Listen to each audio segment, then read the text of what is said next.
हनुमान जी के बड़े रहस्य जिसे सुनकर हर कोई हैरान हो जाता है। रामायण के युद्ध में इतने रहस्य नहीं होंगे जितने रहस्य हनुमान जी के साथ जुड़े हुए हैं। त्रेता युग से लेकर कलयुग तक हनुमान जी आज भी हमारे आसपास ही हैं और समय के साथ साथ उनके जीवन के साथ भी कई रहस्य जुड़ते चले गए और आज हमने उन्हीं में से 10 सबसे बड़े रहस्यों को चुना है। आपको शायद ये पता होगा कि हनुमान जी बाल ब्रह्मचारी थे। इसके बावजूद भी उनका एक पुत्र था।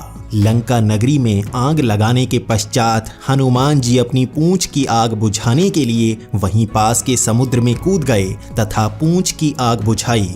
उस समय हनुमान जी का शरीर बहुत थक चुका था, वह पसीने से लथपथ थे। तभी उनके शरीर की तेज से एक पसीने की बूंद निकली जो समुद्र में गिरी।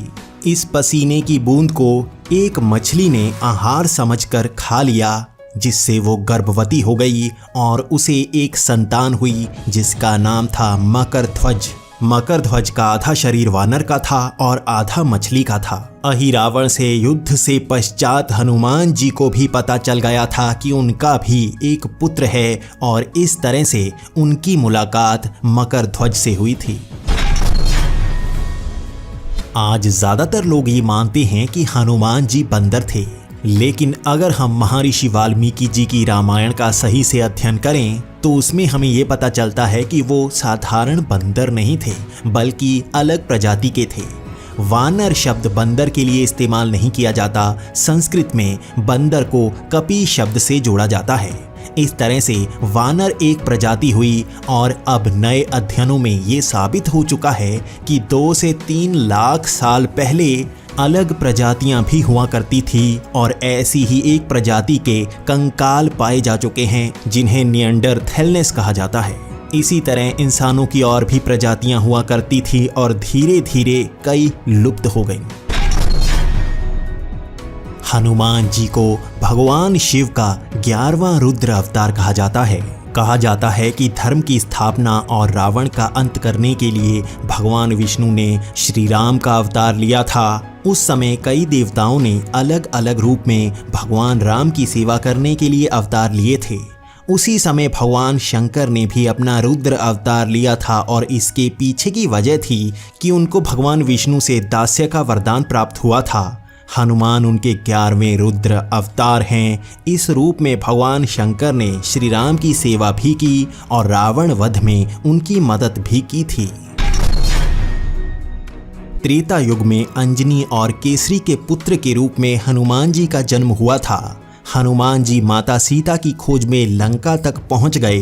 देवी सीता को श्री राम का संदेश दिया था, जिससे प्रसन्न होकर माता सीता ने हनुमान जी को अमर होने का वरदान दिया था। इस वरदान के कारण वो कलयुग के अंत तक धरती पर ही विराजमान रहेंगे और भगवान विष्णु के 10वें अवतार भगवान कल्कि का साथ भी देंगे और उन्हीं के साथ धरती लोक को त्याग भी देंगे।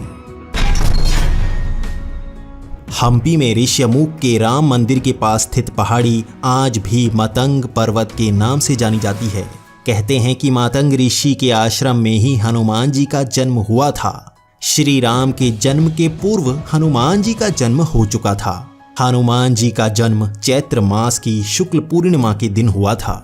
आज भी इन स्थानों को हम्पी के नज़दीक इसी तरह से संजो कर रखा गया है और भक्त वहां पर उमड़ उमड़ कर जाते हैं। श्री राम ने हनुमान जी को ये वरदान भी दिया था कि वो अगले ब्रह्मा होंगे। ब्रह्मा जी का जीवन 100 दिव्य वर्षों का होता है, जिसके बाद उन्हें मोक्ष प्राप्त हो जाता है और नए ब्रह्मा उनका स्थान ले लेते हैं। इस समय हम ब्रह्मा जी के 51वें साल के पहले दिन में जी रहे हैं और उनका ये जीवन हमारे दिनों के हिसाब से बहुत ज़्यादा लंबा होता है। इन सब को मैंने एक अलग वीडियो में समझाया हुआ है। आप ऊपर आई बटन पर क्लिक करके उसे भी देख सकते हैं। और जब ब्रह्मा जी के 100 वर्षों का समय हो जाएगा, जिसमें हजारों लाखों बार प्रलय आएगी, उसके बाद ये ब्रह्मा जी भी मोक्ष प्राप्त कर लेंगे और हनुमान जी ब्रह्मा जी बनेंगे। हर कोई ये सवाल करता है कि आखिर रामायण काल के बाद हनुमान जी कहाँ गए, लेकिन अगर हम दुनिया की अलग अलग सभ्यताओं में भी ढूंढें तो हम हनुमान जी के सबूत ढूंढ सकते हैं। चीन में भी प्राचीन काल के मंकी गॉड की बातें और कथाएं सुनाई जाती हैं।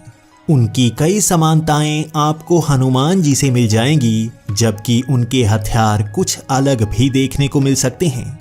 इसी के साथ अमेरिका में भी मंकी गॉड की पूजा की जाती थी और जब वैज्ञानिकों ने होंडुरस के जंगलों में ढूंढने की कोशिश की तो उन्हें प्राचीन काल के मंदिर भी मिले जहां पर मंकी गॉड की कई प्रतिमाएं दीवारों पर बनाई गई थीं।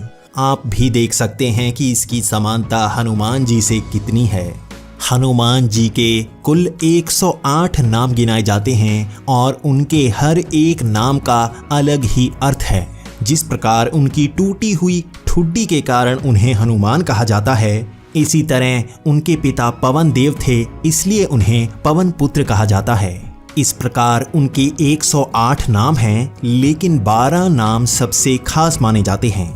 ये नाम हैं मारुति, अंजनी पुत्र, केसरी नंदन, हनुमान, पवन पुत्र, शंकर सुवन, बजरंग बली, कपि श्रेष्ठ, वानर यूथपति, रामदूत, पंचमुखी हनुमान और रामेष्ठ।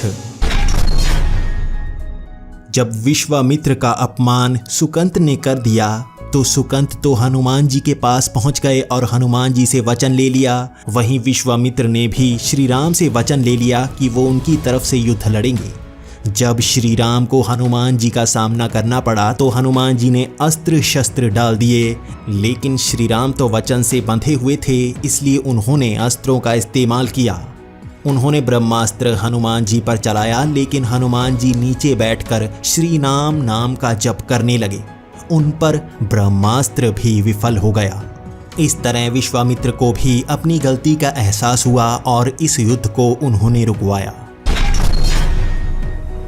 हनुमान जी का जिक्र सिर्फ रामायण में ही नहीं मिलता, बल्कि महाभारत में भी मिलता है।